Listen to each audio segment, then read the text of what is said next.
gonna have to do.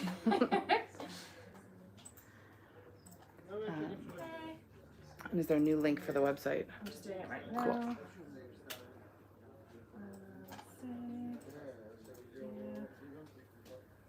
Chat. Okay. Alejandra.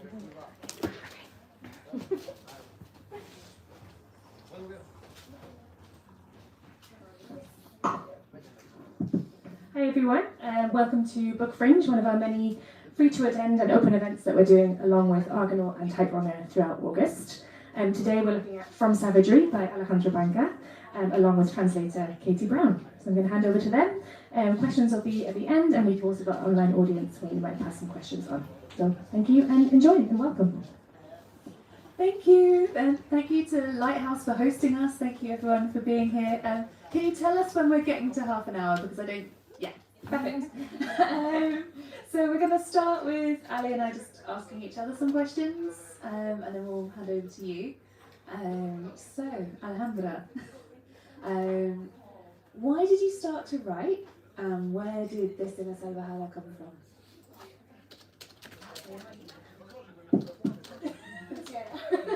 Okay, well, You can take it out if you want. I think like this is fine. See? But thanks to everyone for coming here, to Katie, Rebecca, and the girls from the bookshop. It's very pretty, and I'm happy and excited and nervous.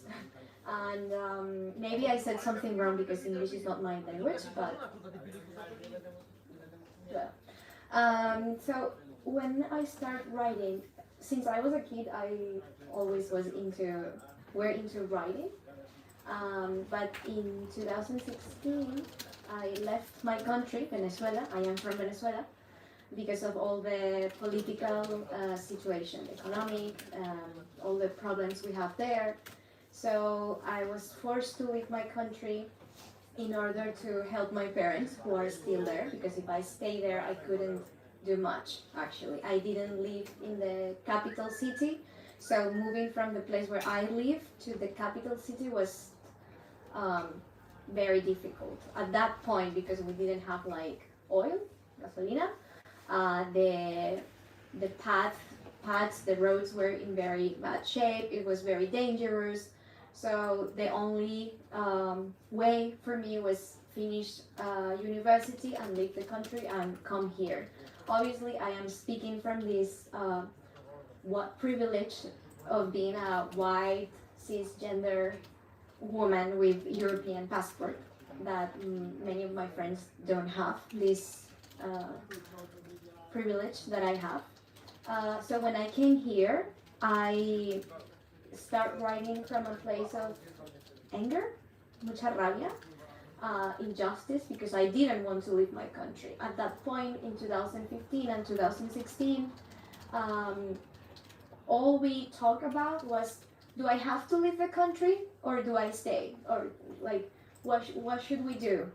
And we have this thing that, no, I'm going to stay because I want to fight for my country.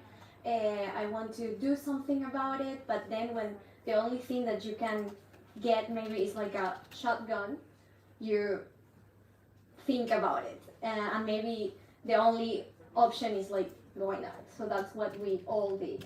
Now all my friends are in different parts of the world, and not all of us have come back to the country. So I started writing from this feeling of injustice, and I was very angry. I was sad, obviously, and keep all the stories of my group of friends that didn't have the same privilege I have, because I came here and I could find a work, maybe not the job I thought I could find, because even though you have papers and you're legal, you have something here that says that you're always going to be an outsider. But my friends, they didn't, so they had to deal with very different situations and jobs that they never thought they would have to do, and they were also very sad and angry.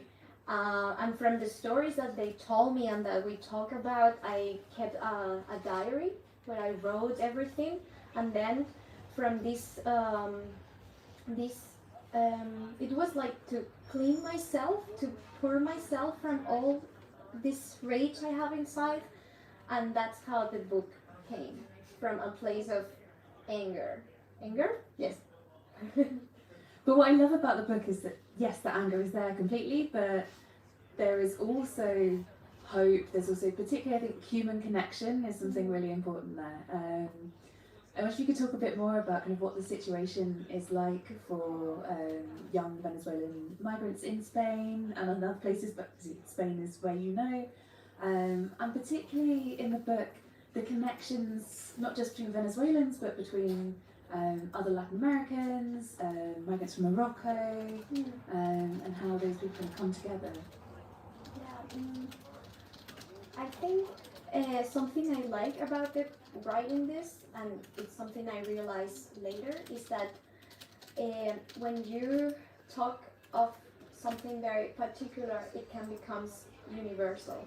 So my story of migration and the story of my friends, I know that other people from other countries can also feel related. It doesn't matter where we are from.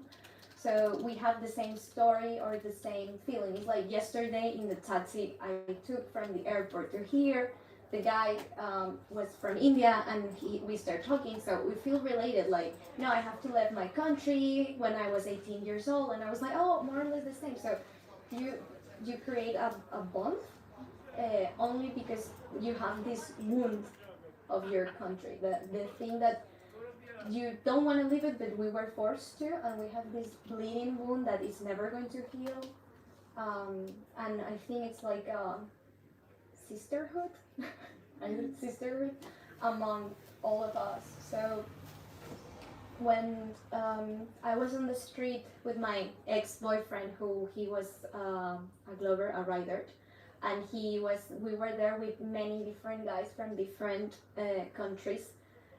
You feel more or less like a family or a home, because it's people that is also experience the same things as you are. It doesn't even matter that we didn't speak the same language or that we were with Google Translate to try to understand each other.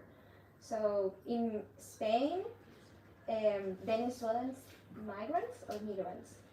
Migrants, I think is the same. They suffer if you don't have the legal situation. You suffer the same than people from other parts of the world. Obviously, if you are like white or you less, but yes, it's like I would say that it's like a sisterhood, and you can feel related. I don't know what else to say about the situation in Spanish. Like in Spain, like we were doing these manifestations on the street, I think, because of the elections on July. And as we were saying before, like the Spanish government, they support the dictatorship because they have, or many people I think in Spain think this way because they see only like right and left.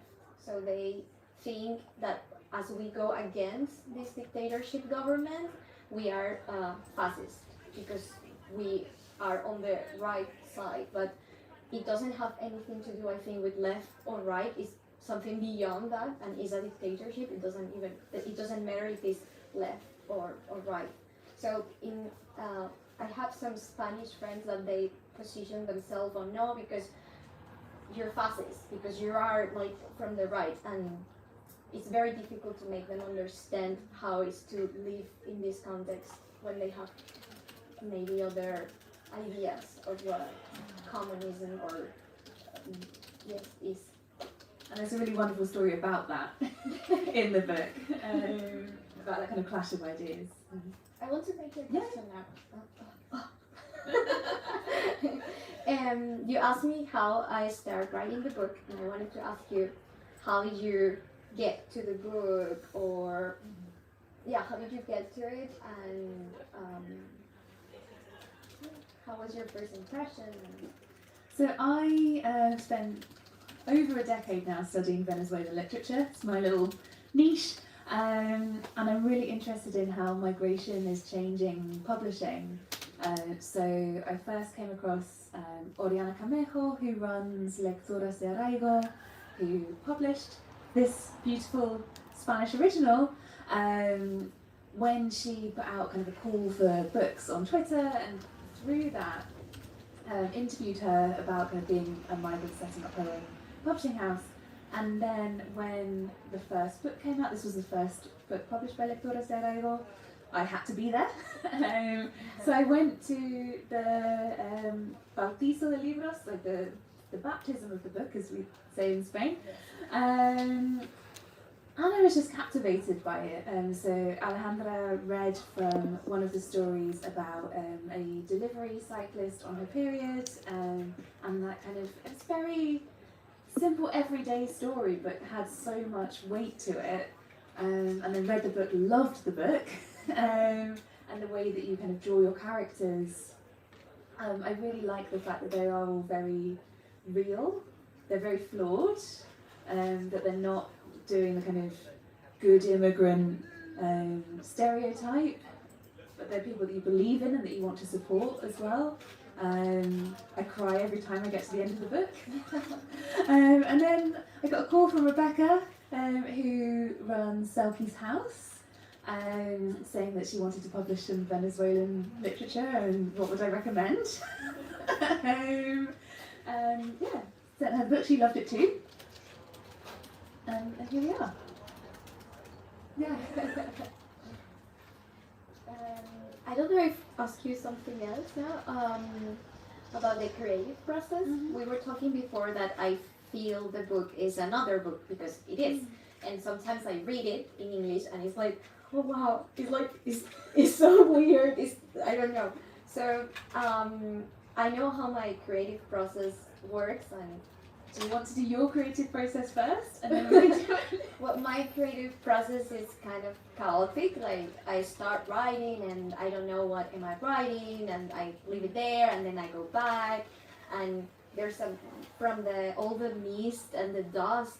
It turns out like, oh, I can join the dots and I can do this. It's like a game, but I don't know what am I doing. So you have like the mother text there.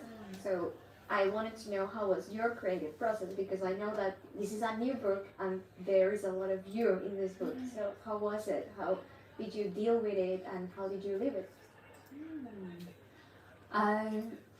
I think the living it is a really interesting question. Experience it. I genuinely have lived with this book for such a long time. No, people are like, what are you reading? Like, well, I've just read From Savagery 7 times this year. I did quite a quick translation, not quick, but kind of, so with the Spanish and just writing what I thought was the English, and then there was a lot of refining afterwards. Rebecca and I spent many days on the phone, sometimes talking about commas, but really thinking about kind of how can you express this phrase. I've spoken before about how your Venezuelan is so evocative. Something I love about your writing is the way that the characters kind of geographically based, that if you're a Venezuelan reader, you can really tell where those characters are from. That was the biggest challenge for me, I think. So what we've done is be able to distinguish between the Venezuelan characters and the European characters by having the Venezuelans speak in a kind of US form of English, and the Spaniards speaking in a UK form of English, which I had fun with, particularly when it came to swearing. But it's, at the same time, you don't want to root it in a very clear geographical place in the same way. So I think that's something that I always say to people, kind of, if you can read Spanish, read this, because you get that kind of geographical diversity. Sometimes it was trying to find a way of phrasing things that just doesn't work in English the way it works in your Venezuelan Spanish. So that's part of the Exactly, yeah. charming. So sometimes I've kind of left a quite literal translation when there's been a phrase that I've really enjoyed. So matando tigres is an example, which means kind of doing an odd job for kind of extra money, but comes from this legacy of like hacienda owner telling people that if, oh, go out and kill me a tiger and I'll give you some extra money. I didn't know that. Well, there's two stories. I love this. There's that story, and there's also the story of like jazz musicians playing the tiger rag. And I love those two coming together. So I wanted to kind of keep some of that richness of the language there, but also at times it was making it work in English as well. I love that you say there's me in the book. I think you try and sneak your favourite words in. I got the word persnickety in here, which made me very happy. What do you mean, persnickety? Persnickety, it's like Persnickety. having a very clear idea about how you want something done. Los catalanes son... Okay. Persnickety. Alright. Close parentheses. Vale. Okay. It was funny also because we chat by WhatsApp. So Katie sent me like page, I don't know, 75 word paragraph, and she wrote what she thought it was, and then it was funny because it was like, no, it's not that. Like I don't remember now. I think with Cancerbero, for example, there is a rap singer, there was, and it was like a wink to that, and you were like, Cancerbero, the 3-dog head, and it was like, yes, but it's the singer. So it was funny. It was very playful for me when you asked me these things. It was funny, but I always think like, how is she gonna do it? The rap was hard. Wow. I'm not a rapper. I think that was a really great kind of learning from each other process. Yes. So, should I have another question for you? Yes. One of my favourite stories in the book is called Julia, and it's a story of gender transition of a character who is only really free to transition once she goes to Argentina. And in that story you talk about you kind of link transition to migration, and the idea that migration is also becoming a new person. Can you tell us a bit more about kind of that idea or like the inspiration behind that story or something? Yes, that's one of my favorite stories too. Also because I play a lot with this language of stickers and emojis and GIFs. And for you, I think it was also kind of challenging because you don't have the same stickers I have when I wrote this. So I like this part of the story. And it's interesting how this that could be so funny and easygoing is also what I use to talk about something that difficult as is being transgender in Venezuela, where it's a country where they don't even accept homosexual people, right? I have many friends that came out of the closet, you can say that in English, yes, once they leave Venezuela. So they say they allow that I'm lesbian, I'm gay, or I'm bisexual, whatever, because there we just don't talk about it. And yes, I think that the migration process allows many people to also have this own migration in their body, like only through leaving the country they can also become who they want to be and they couldn't be in the country. And it's curious because for me, for example, and other cisgender people, you always think about the person you left in the country, and you always think about that possibility of who could I have become if I would have stayed there. Wow, that was so difficult for my brain. And it's always the if, right? What if I stay there? What you always think about that person. And something that intrigued me was that for many friends that they transgender once they left the country, they don't think in this person because the only possibility that they can become who they really want was leaving that.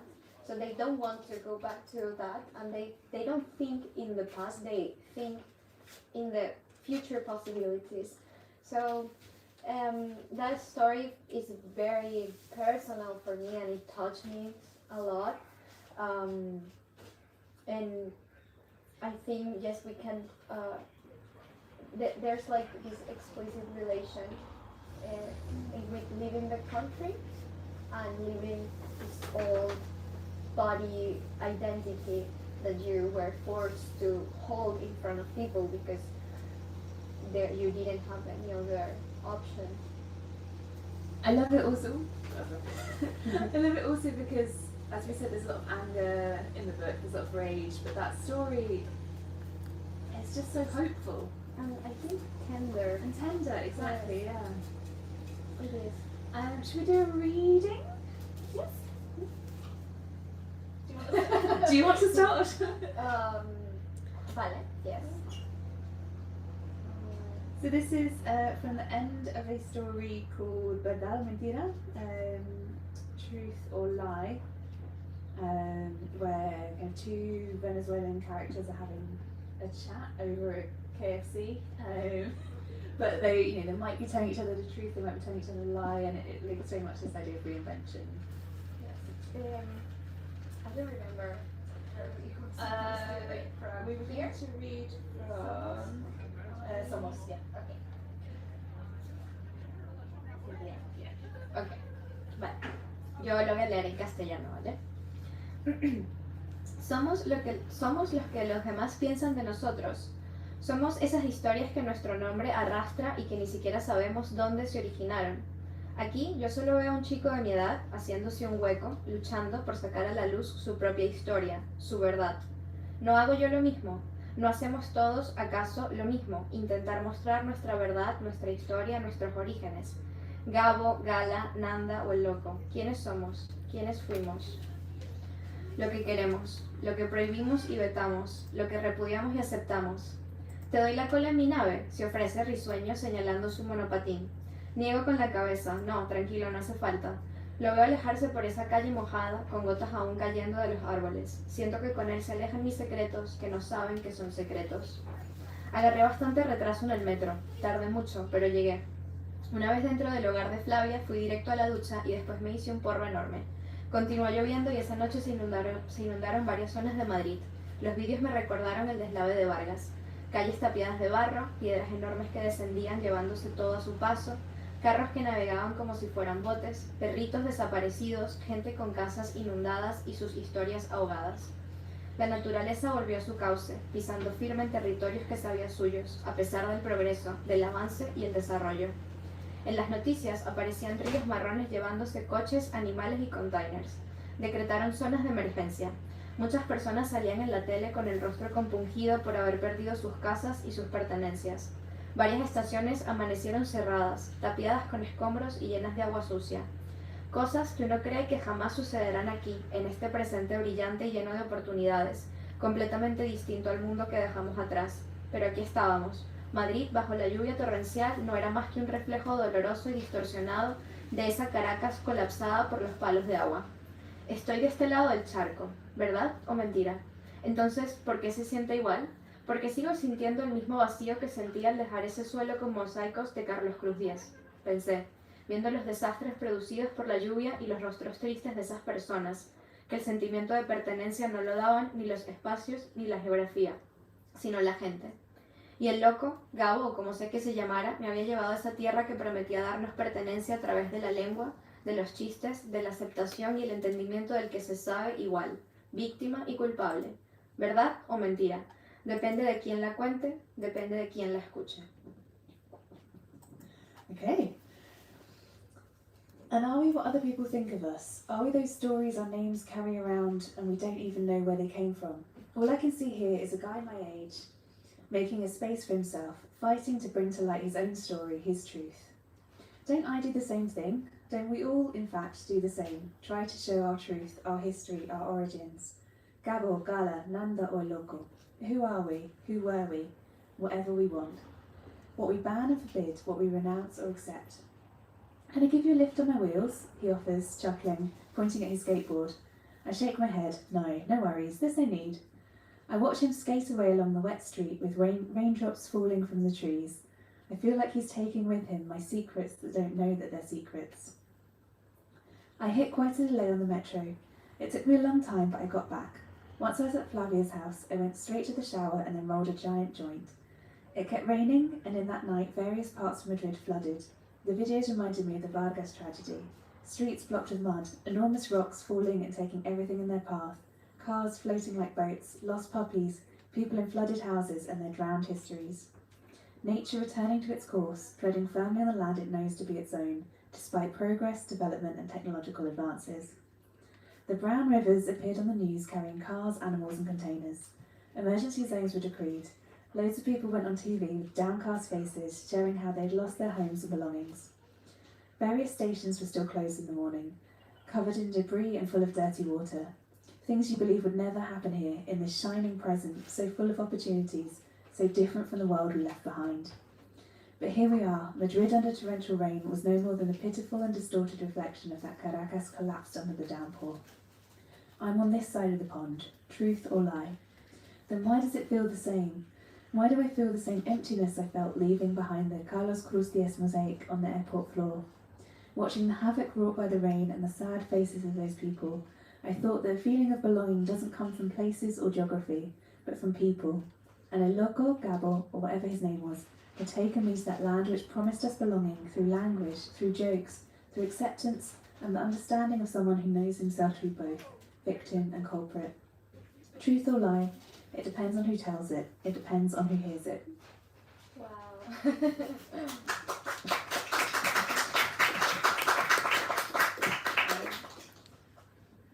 We're at 5:30. Should we open up for questions?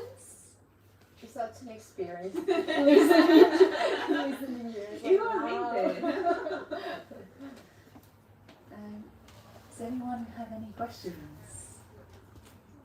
Ooh. Shoot, and then. I wonder about the reception of your book, because, as you said, a lot of people of your age want to go out of the country, and sometimes it's difficult to convey the idea that it's very difficult to go out and to live in another place and to feel like a stranger, like an alien. And have you got some feedback from people of your generation who say, okay, probably I won't go, or probably what you say is something that I can imagine myself outside the country? People from my generation who is still in the country. Honestly, Raquel, I think from my friends, like I only have 2 friends in the country. So, and they decide to stay because they couldn't afford going out. Because if they could, I think they have gone outside. Yes, and this the fact that there are that we have so many friends outside, I think that all this diaspora was kind of good for the reception of the book here in here I mean in Madrid, because they all came to the presentation of the book. They have been doing support to Oriana, like we are not that much, but all our friends outside or in Spain, in Malaga, in Barcelona, in Madrid, the only way they could like feel part of this was like supporting, like I want the book or sharing this. We have a lot of friends that are also in Chile and they can't have the book because for them it's like really expensive. But the feedback that we have for our friends, they always cry with the end of the book too.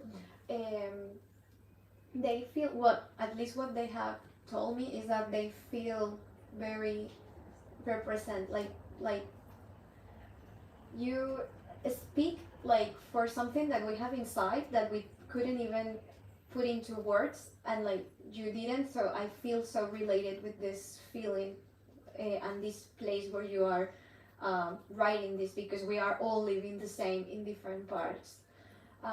From the ones who are still in Venezuela, the support was they read it. They obviously they don't know how is this how is to live as a migrant being outside, but in the same country they are also kind of prisoners because they can't do many things. So one friend, Georgina, told me that because of the book she can't understand and live the lives of many friends that have to go outside, and that she can now understand all the suffering that you carry on, because yes, you're looking for something better, send money to your parents, medicines, help them, but there is also a lot of like shade or shadow and suffering that you carry on, that sometimes you don't talk about this. You always put like a mask, right? And it's like, okay, another day, here we go. So yes. I'd say as well that there's 12 stories and 3 of them are set in Venezuela, so you do see the other side as well of kind of people who are still there, which is interesting. You can see kind of how the two fit together, and those stories in Venezuela make clear kind of why the characters have left. We both suffer, the ones who stay there and us. Do you want the microphone? Or do you... I'm okay. I know it's okay for my book here. One of the questions is just to, first of all, say that I didn't know about this group. I just happened to, I emailed the Lighthouse because I'm part of a group of people who are organizing like manifestations after the elections held in here. Okay. So I was just like reaching to people and being like, I have no experience, I don't know what to do, and I know the Lighthouse holds these type of events. So I just being like, hey, what do I do basically? And they just were like, oh, we're holding this Venezuelan Alpha, this free event.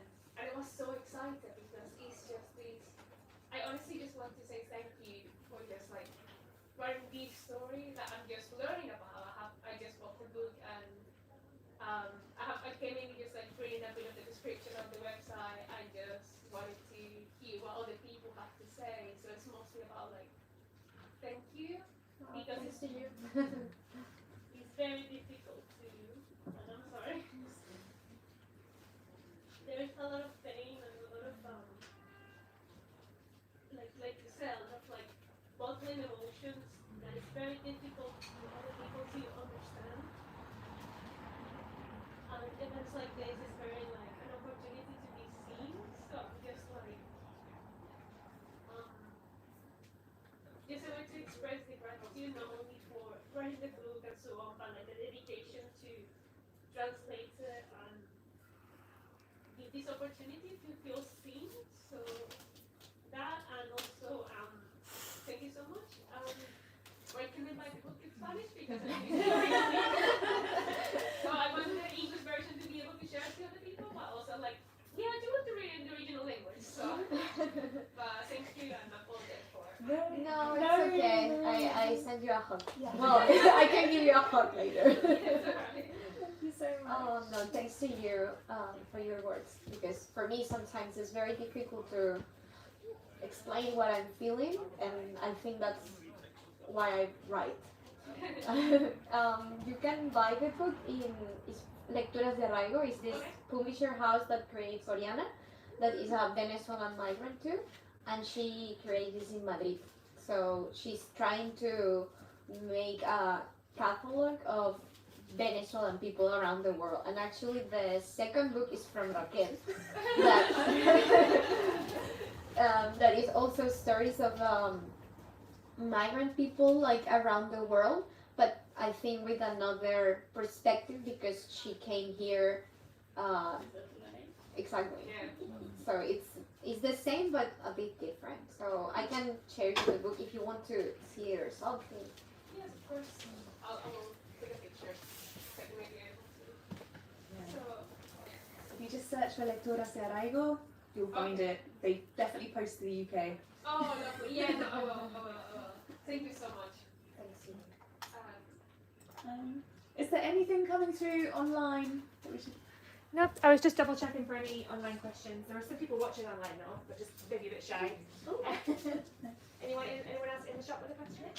I don't have a question, but I also want to do just a follow up on one of the things you said. I'm Syrian, and I have Syrian Venezuelan friends whom I've heard some of the very interesting hearing you talk about community and about the migration from self and the suffering on being a person who left versus the people who are still there. And it's just a lovely feel of community when you bring it up. But it also brought up this question for me. You touched a bit on the translation and the difference between languages. For me, when I've tried to share some Arabic literature or poetry with my English-speaking friends, I've always struggled to translate it myself and bring the lyricality or the kind of perception or the intention of the writer. So I did want to hear you both talk a bit more about how that conversation went with especially such sensitive topics, right? And things that relate to so many people. Like how do you keep the essence, I guess, and what kind of conversations you have around that? Interesting question. I think when I met Katie, we met each other in Madrid, and then she came to visit me in Barcelona, and I think this couldn't have been possible if we were not like, because we connect a lot, and even though that we have like different experience and of world and living. I think Katie is a very sensitive person, and she's been studying Venezuelan literature for a lot of time. So I think we connect in a deeper way, and I don't know how to explain it, but I feel like she's like my older sister or something. She's kind of like Katie. When she has, I'm also very funny, like when you talk about something that can be really sensitive. I think like a way of keeping the distance with that for me is like doing jokes, like because very inside is something that it's harmful for you. And with Katie, she asked me things that were really like maybe sensitive, and I was like, but she keeps she keeps that feeling, even though I was like, I don't know how to explain it. I'm gonna let you say something.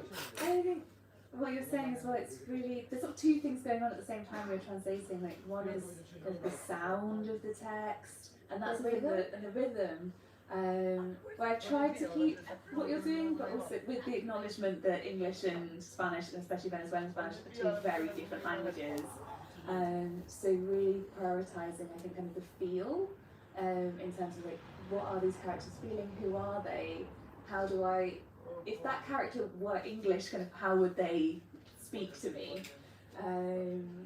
So in some ways then the text is maybe quite different at times, but it's always trying to protect that kind of, what is the relationship between these characters? What are they feeling? What are they going through? How can I make an English reader feel that or understand that?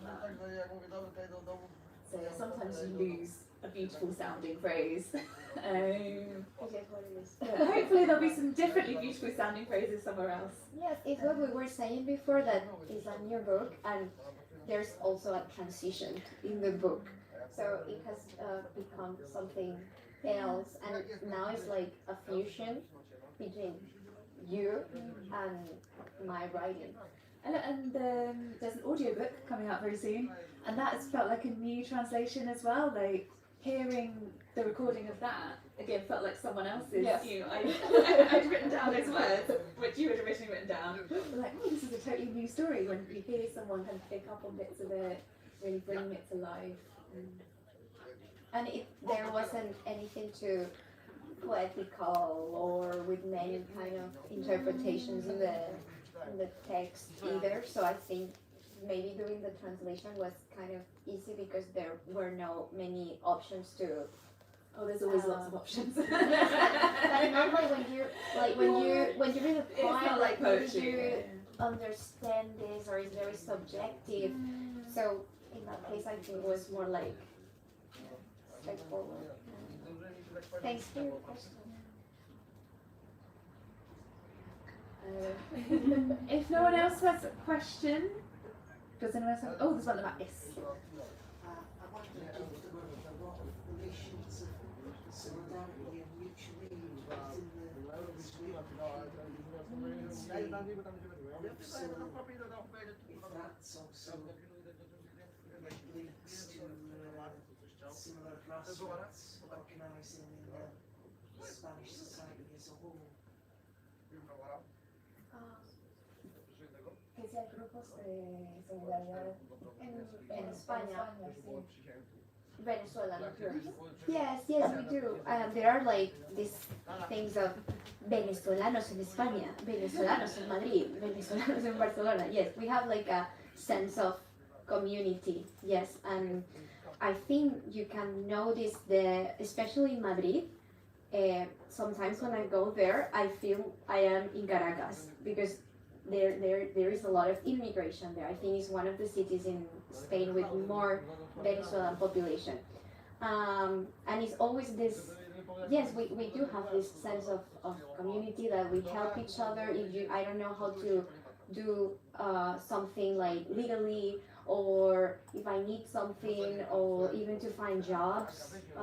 Well, now, for example, with the riders thing of food and everything, there is a huge sense of community between the people that they like rent their accounts, so you can like help people that is not in legal situations to earn some money just doing this. So they help each other, and they help people who is still in Venezuela, like founding like money or raising food or all these kind of things, medicines to help people over there. But I don't know if yes. So I don't know how much people know about what's been happening like in the last few weeks, but there were elections on the 28th of July where Maduro has said that he's won.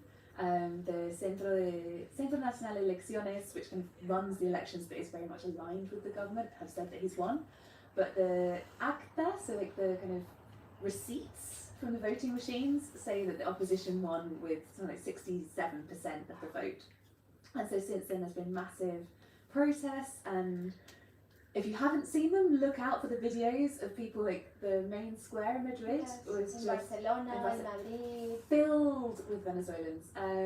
But especially because the government in Venezuela is now trying to do kind of internet blackouts, stopping access to social media.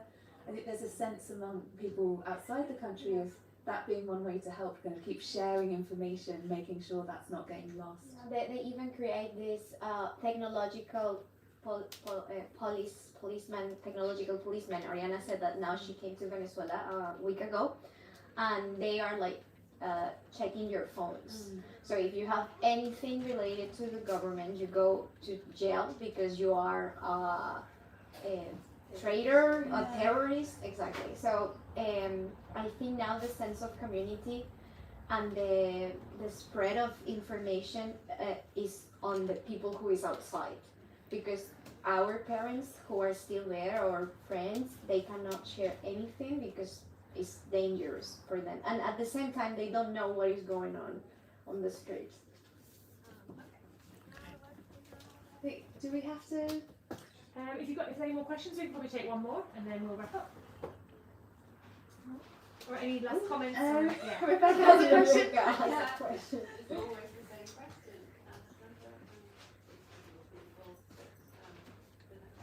Are you in the Kind of, yes.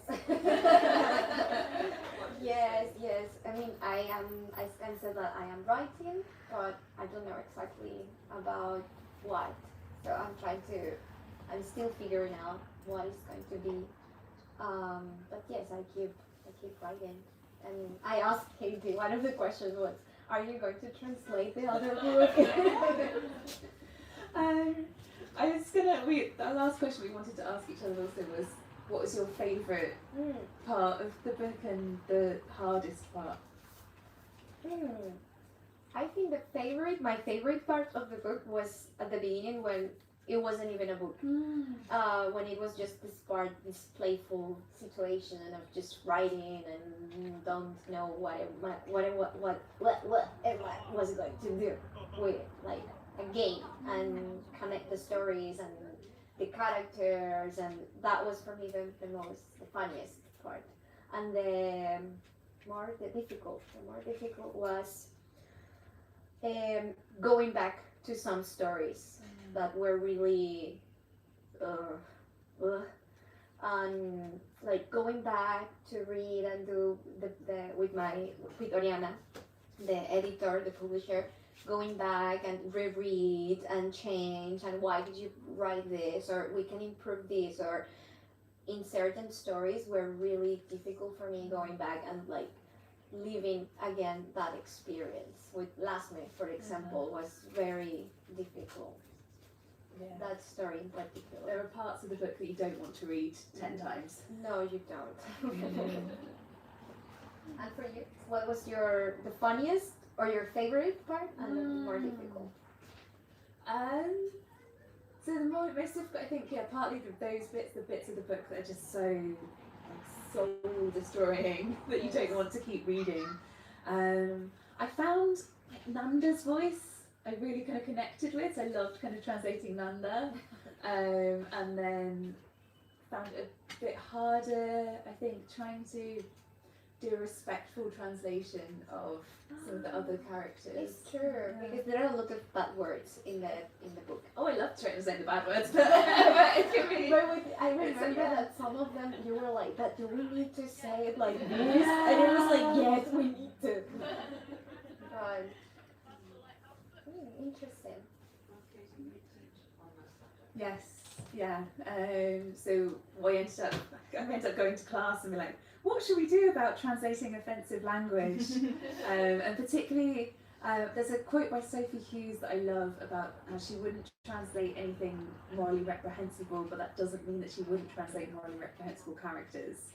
And I think that is, the reality that these characters are living in is that there are awful people, and that sometimes they get angry and they react in very equally awful ways sometimes. And the language has to be true to that. So yeah, we did kind of fight to keep that language in there. And yeah, one last question, speaking of like bad words and so on.